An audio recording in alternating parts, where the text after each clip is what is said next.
Hey, beautiful. So today we're diving into a big one, the illusion of success.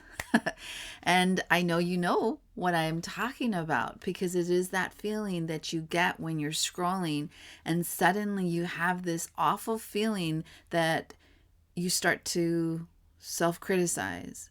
And it seems like every other entrepreneur has it all figured out. And meanwhile, you're over here just trying to keep up, wondering, what am I missing? What does she have that I don't have? Why does she have it all together? And I'm over here just struggling and trying to stay afloat. And I want to talk about that lie because that feeling is a lie. And how we can stop really measuring our own success by someone else's highlight reel. And we're going to get really real about judgment and comparison and the truth behind the perfect business. So I want you to grab your matcha latte, your coffee, your tea, or whatever's keeping you going, and we are going to get into it. Welcome to Heart-Led CEO, the podcast for women wellness entrepreneurs who are ready to build, scale, and automate their businesses without sacrificing their soul, sanity, or authenticity. I'm Anacani Walters, a nurse turned entrepreneur, military spouse, first-time mama in my 40s, and a recovering burnout survivor who's making it a mission to help heart-led women just like you create thriving businesses that really feel good, do good, and give you the freedom that we all deserve. Because here's the thing, you don't have to hustle harder to succeed. You don't have to drown in tech overwhelm or try to do everything alone. And I'm here to give you the strategies, automation tools, and mindset shifts that will help you step fully into that leader, CEO, and impact maker that you are meant to be. If you're ready to grow your business in a way that aligns with your values and your life, you are in the right place. Let's get into today's episode. I think that's like the perfect business myth is that everybody else has it figured out based on their polished social media feeds. So you see these six-figure launches, you see these perfectly curated brands, and what we don't see though is the years of trial of error, the failed launches, the pivots that they may have taken, the investments that they may have already had to make, the nights that they themselves have spent questioning everything. And the truth of the matter is that success is not an overnight thing. It is something that is built. It has to usually be refined and sometimes completely restarted. And that's the part that we don't see. We don't see the transformation. We literally see this beautiful, cute caterpillar, and then we see the butterfly flying around. We do not see the catalyst that happens in between or the fight or flight of life from going from that caterpillar to eating as much as it needs to sustain itself during the cocooning and then the cocooning itself. I actually spend a lot of time at a butterfly.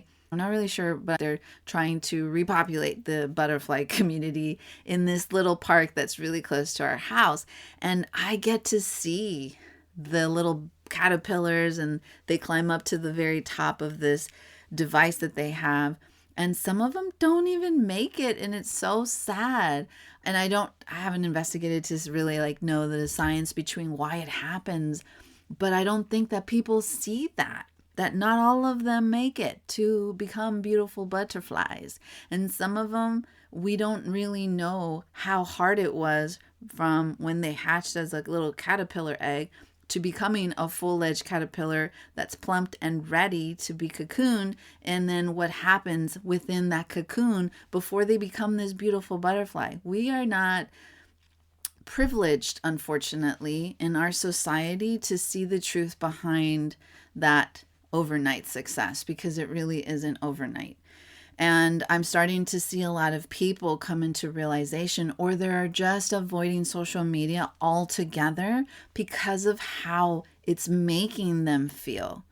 And instead of addressing what the feeling is actually stemming from, or a better way to approach when we're on social so that it's more healthy for ourselves and our mindset, we just deflect it and are like, something's wrong with social and I'm just not going to take part in it. And I don't really think that's a very good decision, because the root of the problem will always be there, and it really is not going to matter which social platform you're on.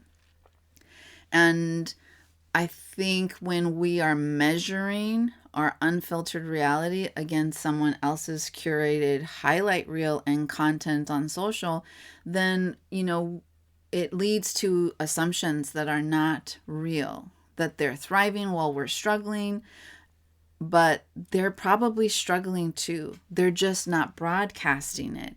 And I, for one, am very open about like how hard it is to be an entrepreneur. I mean, I went from nursing, and nursing in itself was hard. And then I thought, entrepreneurship, that should be super easy compared to like saving lives and all the stuff that I have to remember for nursing. And it's not. It is like feast or famine sometimes, this feeling. And I don't think that it has to be, but that's the way it's kind of been built.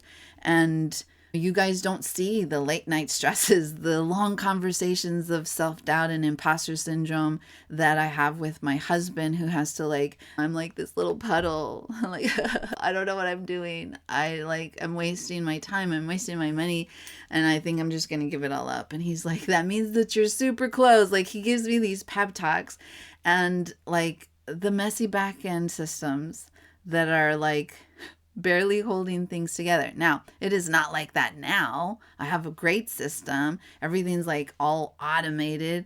I don't have to spend as much time on small things.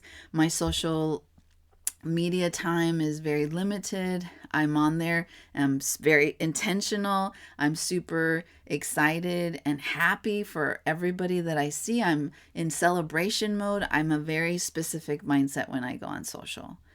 And sometimes I really do feel that our own insecurities, we might say we are not insecure, but deep inside, I think we are. And I think that it does truly stem from things in our childhood, how we were raised, things that we didn't get, things that I am trying as a parent now instill in my son. Like, it's so easy when they're whining or they're crying and you're like, oh my God, what are you crying about now? Like, it's just a diaper, or you were just brushing your teeth. I am not torturing you. And it's been a long day. You're super tired. You just want to get this stuff done. But I know that the wrong thing to do is to completely dismiss how he's feeling, because he is growing at a rapid pace too, and he doesn't have the tools yet to self-regulate, to deal with these big emotions that are happening. And I have to really take that deep breath, woo-saw it, and get on his level and say, okay, what is it about brushing your teeth or changing your diaper? And he'll like mumble something. Okay, I hear you. But this is what gets to happen when we do this. What if we count to 20? Let's see if we can do it to 20. And then I start doing all the mindful parenting strategies. But it's just such a huge difference when I acknowledge that he's going through a hard thing and not dismissing it. And then he just is growing up to be nothing is wrong with me. I am completely perfect. And that is, I think, really good, because we didn't get that when we were little. At least in our household, crying was not celebrated. Crying was not take an extra 5 minutes to see what you're crying about. It was why are you crying? And that is the ultimate worst thing to ask a toddler, because they don't even know usually by the time it gets to that point. And then it ends with, you want me to give you something to cry about. And I don't think that we're allowed to know that struggle is a good thing, that it means that we're growing, that it means that, you're on to something, you're stretching yourself, and that you're allowed to feel unsettled. You're allowed to feel these not happy feelings. And so I think it manifests into distorted mirror deflections when we see people who have it all together, that we're assuming that it's something wrong with us. And judgment comes from the reflection of our own fears, in that when we feel inadequate, we always tend to assume that others are judging us. We think she's doing better than me. I must be doing not enough. And that's super common when we're parenting, that fear of judgment, because we feel like we're not doing a good job. We'd have no idea what we're doing. And the automatically assumption is that people are going to judge us. We're afraid to leave the house. How am I going to deal with a tantrum in public? Because someone's going to see. And they're going to think I'm an awful parent. She has no idea how to control her child. Oh my God, somebody please send her some help. But those people that are out there putting the facade that everything is perfect and they don't cry and they're not having imposter syndrome, reality check that most of those are probably lying to themselves. Most people are just too busy with their own struggles to honestly be thinking about you and all of these thoughts that you're bringing into your mind, that they're looking at you and judging you. Not to say that you're not important, but they are in their own mess. And they're just too self-involved with trying to build their own empire and run their own successful business, take care of their own clients, to really be noticing. And spoiler alert, they're probably looking at you thinking, wow, she has it all together. Like, you never know. It is not always greener on the other side. And this comparison of whose grass is greener, that's, I think, where we're falling short, where we're just not being compassionate for ourselves. We're not being compassionate for other. I'm a true believer that you should never judge someone else until you walked a mile in their shoes. I've been in a lot of specific predicaments within my life that people would have not, like at the time, if you would have met me, unless I actually told you what I was going through, you probably would have no idea, because I was really good at hiding what was happening behind the curtains, and all you see is what I show in the front. Same thing with social media. Most people are not showing themselves crying, having meltdowns. I'm very open in my yoga classes when I'm caring for clients, because I know that nobody else is talking about this.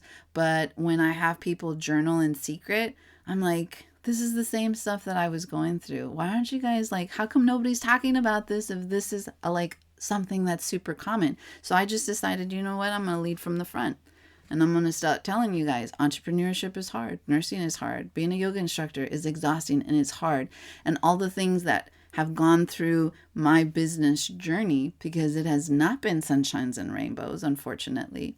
And it's been a lot of just hard digging, continuously looking to see, what do I have to offer that people want, and still self-validating myself that I am worthy, even if people don't want necessarily what I have to offer. There's some way to package it in some unique way where I can still serve from a place of my expertise.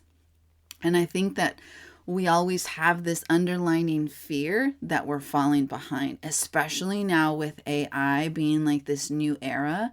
And as wellness entrepreneurs, you might be one of those who haven't even experimented with AI. You don't even have a ChatGPT account. You've never played with it. And in the back of our minds, we're like, I should be further along. I should be making more money by now. I should have figured it out, all of this stuff by now. And this constant like dread, it's like this anxiety feeling behind us of like, these things need to be happened. They should have already happened. What is wrong with you? But I feel like it's just this internal dialogue of all the things we've talked about. Our own personal fears, our own like demons, maybe shadows of past trauma that we haven't really dealt with coming to the surface. And this word of like should is often the sign that we're chasing someone else's version of success. So when you're starting your sentences with I should be further along, I should be making more money, that word should is usually because you're comparing yourself to someone else trying to chase their dream, trying to be the version of them instead of taking, like if you're in a coaching program, it is super easy to try to replicate exactly what they're doing, expecting the same results. And a lot of them who are very good will tell you up front, look, I can't promise you that you're going to make this amount of money because it is really dependent on your niche, what you're doing, how you're serving it. There's so many things that come into play. The ones that are not irresponsible in the whole marketing and coaching spectrum are the ones that don't tell you that are not upfront. They're like, please don't take this as a sign that this is exactly what your success is going to look like. I'm giving you a version of what it could look like, but how it actually looks like for you is based on how bad you want it, how much work you're willing to put in to really imply, like put in the work and take what I'm teaching you and put it into action. And making it your own, because people can tell now. We're getting so much smarter, especially with AI, when you're literally just taking somebody else's magic and trying to recreate it for yourself. And it just doesn't come off very good. And there is no universal timeline for success, especially for us heart-led business entrepreneurs. We tend to grow at a pace that aligns with our values, and it is sometimes not as fast as the rest of the world. But I feel like if you really good with your brand, your avatar, your consistency, your messaging, your transformation that you're trying to evoke on the people that you're trying to change their lives and help, I really feel that we can still keep up at a very good pace. And for me, I take everything back to my marathon days. When I was 25, I decided to run my first marathon. And my mom does a very good job, like encouraging me, because I hate being told that I cannot do something. And so I told my mom, and she's gave me like, Anacani, you've been saying that you're going to be running a marathon and you still haven't done it. So I'll believe it when I see it. Like she gave me like, she totally dismissed it. And it was just the fuel to the fire that I needed to get me to where I want, like to, okay, you know what? Psh, in your face. I'm going to sign up for a marathon. I did. I signed it up and I was like that next day regret. Like, oh shit, I signed up for a marathon. I can barely run a mile. I used to literally have to change in my running shorts in case I needed to take the bus back 11th Street in DC, because that thing was all uphill back to my apartment. And that's how healthy I was and out of shape. I was like, I'm going to run down this hill. I'm going to try to make a mile. So it's only half a mile and I had to run the other half to get back to my apartment. But I was like, just in case, I'm taking change so I could take the bus back up if I have to. And that was probably one of my best marathon times, 4 hours and I think 20 minutes I finished that marathon. Marathon, in case you don't know, 26.2 miles. Right after that, I think 6 months later, I got diagnosed with my first heart condition. And then I think 6 months to a year later, I got diagnosed with my second. And that was a changing moment because it changed how I kept running. I've ran, I think, 8 or 9 marathons since. And they changed because they were no longer about winning. They were about just finishing. And it was this complete transformation when I would train to figure out how to train so that I didn't get this sense that I needed to push further when I would see people in my peripheral vision pass me by. Because it was really, really hard for me because I had some competitive nature where I would be like, oh, heck no, she is not running past me. And I would try to push myself, and then I would push too far, and then I would start to have pains, and my body would be like, no, you're trying to do too much. If you've ever been a runner, you know that sometimes you can get, it's called a stitch pain underneath your rib cage, and it feels like literally someone has put a stitch between your diaphragm and your rib cage, and it hurts to breathe. It feels awful. And so when I pushed myself, awful things like that would happen. And it was really this mind over matter. And like, Anacani, it is not a race, it's a marathon. It is not a race, it's a marathon. You've already been through one. You know that the hard stuff is coming up. So it was like this, let everybody show off at the beginning. You're going to go at your little turtle pace, slow and steady, like dusted crop hopper from planes. And it really does work. I was like, at the end of the day, I'm actually here saying I ran 9 marathons. I finished. Like, we used to in nursing make fun of med students. One of the common jokes that the doctors used to say in the practice was like, do you know what they call the med student who finishes last in class, like has the lowest score, lowest grades ever? And they're like, no. I'm like, doctor. Like, they don't care if they graduate. It don't matter whether they were at the top of the class or the bottom of the class. You still get the same title at the end of the day. So just keep that for its 2 cents. Take what works for you, what you like, and what doesn't, leave it behind. And I want to just really quick give you some business like reframing strategies, so that it maybe will help you better align your mindset to where you are. The first one I want you to work on is flipping the script of that inner critic, that person, that little awful person, little voice that's in your head. Give it a name, somebody that you might not necessarily like. And I've told you before, my inner dialogue's voice is named Anna, so that it has I'd be like, no, Anna, shut her down. Shut them down. Give them a name and shut them down. And instead of saying I'm failing, I'm learning. Instead of saying I am not enough, I am growing in my own way. Jim Quick does a very good training. He's my brain coach. The simplest way is to whatever negative thing you're saying, end it with yet. I used to say I'm a slow reader. I'm not most of us will reframe it like I'm not a fast reader. And so instead of just ending it like that, I am not a fast reader yet. I can't remember anybody's names. I suck at remembering people's names. Instead of saying that, you're like, I can't remember anybody's names yet. And it's just like such a simple ending, but it makes such a big difference. So try to work on it. Listen to yourself. Now, the second one is that success should feel good and it should not be forced. So think about it. What does success actually look like for you? Do you want to have more flexibility in your schedule? Do you want to have to be able to work with more ease?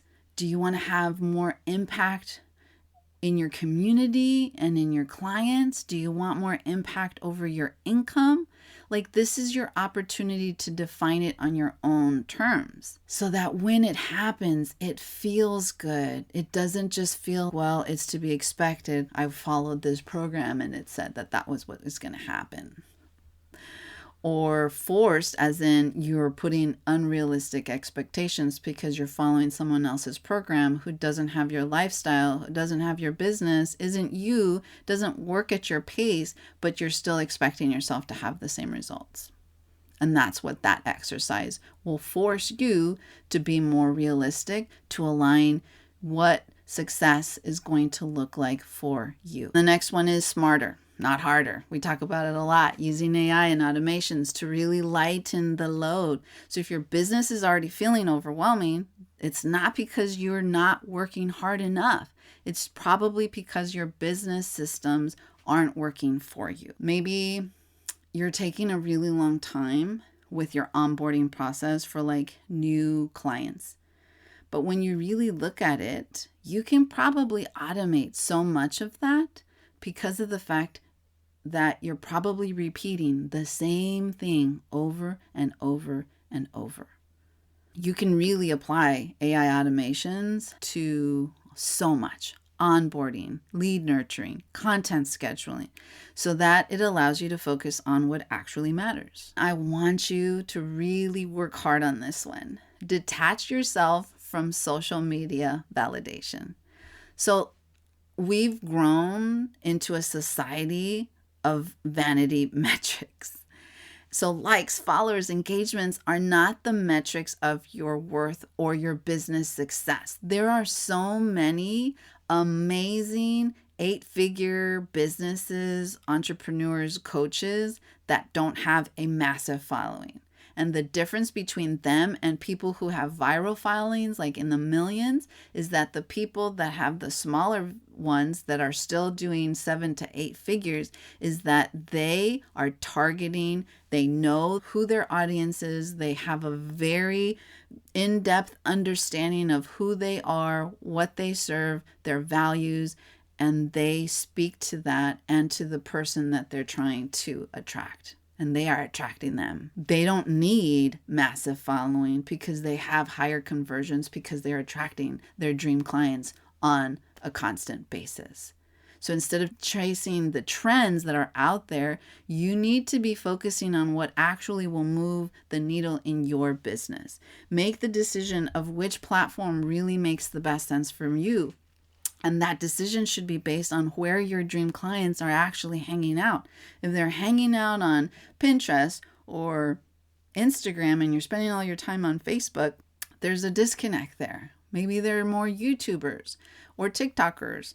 Like, even if you're like, ooh, but I don't like that stuff. What does success look like for you?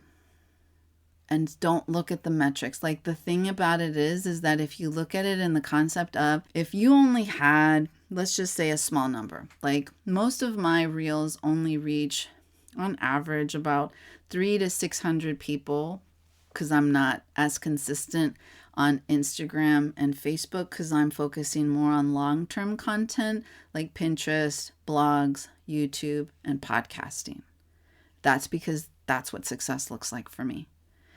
And I repurpose a lot of it, and I just stay active on social like Instagram and Facebook, but they're not like, I'm not stressed out about creating content like I used to for those platforms. When you think about it, when was the last time you were in a room with 600 people who had all eyes on you?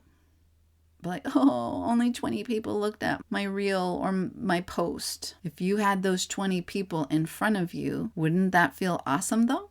That they saw your message? If you're not converting them, then we look at what the messaging is. We look at your copy. We look at, how you're doing it instead of, oh, only 20 people looked at my stuff. That's amazing. Here's the thing that I don't think a lot of people know, especially like for Instagram. They recently did an update. You're going to see people less engaged in terms of liking your stuff moving forward, because platforms are changing how the algorithm is giving other people information about other users, in the sense that now when you like a post or content on Instagram, other people can now see what you're engaging with in terms of the content. They now will actually be able to see what you're specifically liking. So there you go. If you are liking stuff or you're interacting with other content that you might not necessarily blast out, well, guess what? You don't have to blast it no more. People are actually going to be able to see it whether you like it or not. And that, why I'm saying this to you, is that you're going to see less people, your engagement and likes and those types of things are probably going to go down once people actually start to really realize how their information is being shared to people. Vanity metrics, don't get sucked into them. I want to give you some actionable takeaways. I want you to audit your success standards. Are you defining success based on your values or what the online world is telling you it should look like? Reflection question. I want you to start creating sustainable systems. I want you to start figuring out what you can automate, what you can delegate, and setting some boundaries because those are going to ultimately be your best friends in your business. And if something feels draining, ask yourself, can this be automated or simplified? And if you're looking for help on that, I highly encourage you to join my free Facebook group where we're going to be diving into a lot of this stuff. I'm going to be giving you master classes where I really go into breaking down actual repeatable systems that you can put into practice, the softwares that I'm using, softwares that are out there, how to do it for low budget, how to do it if you have more money to spend, what to do if you already have a system, and other things that you can integrate to help you do it, even if you're not tech savvy. And then I want you to find a support system. Again, why I invite you to my free Facebook group. It's important to surround yourself with other heart-led entrepreneurs who truly believe in ethical, sustainable growth. No bro marketers, no burnout like coaching methods that you got to show up, you got to post 10 times a day, you got to be consistent, you gotta.